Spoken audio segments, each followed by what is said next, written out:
What is up, guys? Welcome on back to TK's Garage, and we got to talk about this one today because I don't normally agree with anything that Ford does, but I agree with Ford's CEO, Jim Farley, on something he says that we completely need to ban in the United States, and we're going to talk about why and all that right after this.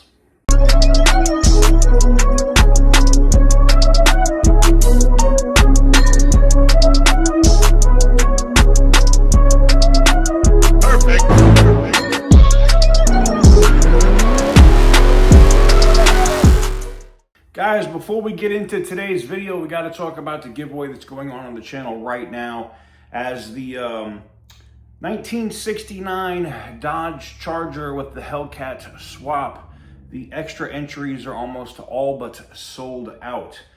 Literally, there's less than fingers I have on my hand remaining for those.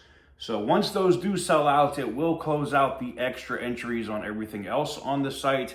If you want the best opportunity to be able to get in and win, now is the time to do it. You can go over to tksgarage.bigcartel.com. Link will be in the description down below if you want to get your best shot at winning one of the dopest cars ever. So let's talk about this. I got the article right here. Ford CEO Jim Farley urges total ban on Chinese EVs, warns of economic and security risks. As somebody that's worked in intelligence for a long time, I can tell you for sure, he's right. He's definitely right. Getting into it here, he says, Chinese automakers have gone from underestimated challengers to global disruptors in just a few short years. Brands once dismissed by Western rivals are now producing electric vehicles packed with advanced technology, strong range, and price tags many legacy automakers struggle to match. I don't even want to say struggle. They can't compete. The rapid rise has sparked growing concern in the United States. Now, Jim Farley, the chief executive officer at Ford Motor Company, has entered the debate with one of the strongest statements yet, urging a total block on Chinese EVs entering the American market. His warning goes far beyond competition, touching jobs, national security, privacy, and the future of U.S. manufacturing itself. Ford CEO basically says, quote, "It would be devastating." Speaking during a recent Fox News appearance, this was during Fox and Friends in the Morning, I talked about this last week, Farley argued that allowing Chinese-made EVs into America would seriously damage the domestic industry. According to Farley, manufacturing remains central to the country's economic strength, and losing production to lower-cost imports will come at a major price. He reportedly said the U.S. should not allow them into the country because the economic consequences would be devastating, adding that auto manufacturing remains the heart and soul of America, especially if you're in Michigan, right? That is a significant statement coming from the head of Detroit's Big Three. Now, you got the security and privacy concerns. Farley also pointed to data concerns surrounding modern connected vehicles. Today's cars can collect large amounts of information through cameras, GPS systems, microphones, sensors, and onboard software. That includes driving habits, location history, cabin footage, and user preferences. His concerns is that Chinese-built connected cars could potentially gather sensitive data and transmit it overseas. Those fears are already influencing policy. U.S. officials have increased scrutiny on Chinese automotive software and connected vehicle systems in recent years, citing national security risks. I can tell you right now that even guys that have like Mexican plates or drive those BYD Sharks or whatever across the border from Tijuana into San Diego, they can't get on post. You're not going to get on to station at San Diego with that vehicle. They're not letting it through the gate, period. None. What's funny though is, and this is one of the parts of the article I think is hilarious, the irony is Ford still works with China. What makes Farley's comments especially notable is Ford's own involvement in China.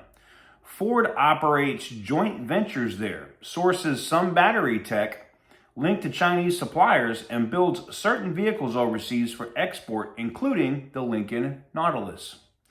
That reflects a difficult reality facing global automakers. Many companies rely on Chinese battery expertise, supply chains, or production partnerships while simultaneously worrying about China's long-term competitive threat. In other words, they need China today while fearing China tomorrow.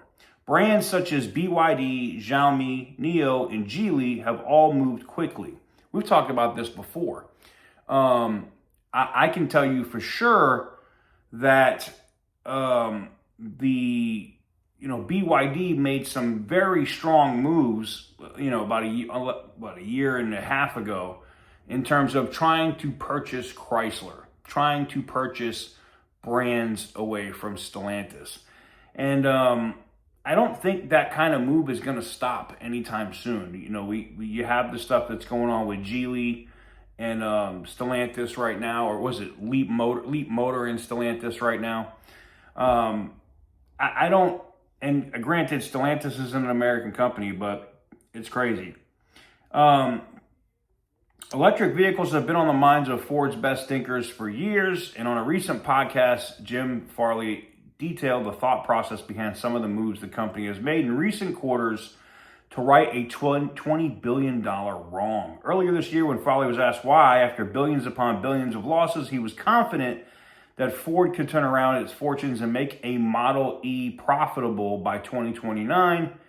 He said he drew inspiration from Chinese vehicle maker BYD. Bang. I don't know. Me personally, I think Farley has some good points. I really do. I think he's got some good points, and he's got some valid points in terms of security, because you don't know where that data is going. In the cabin, your conversations, if you work for the government, there's no way. It's one of the reasons why you saw the United States ban Huawei 5G technology here in the United States, and why they banned their cell phones and them being able to get Qualcomm chips, for example. So it'll be interesting to see how this turns. It'll be interesting to see how they're able to get this where they think they need to be, because if they do let those vehicles in, and that includes if Canada, ends up slobbing the knob of China, will they just be easily able to come across the border? No. I think it's very smart for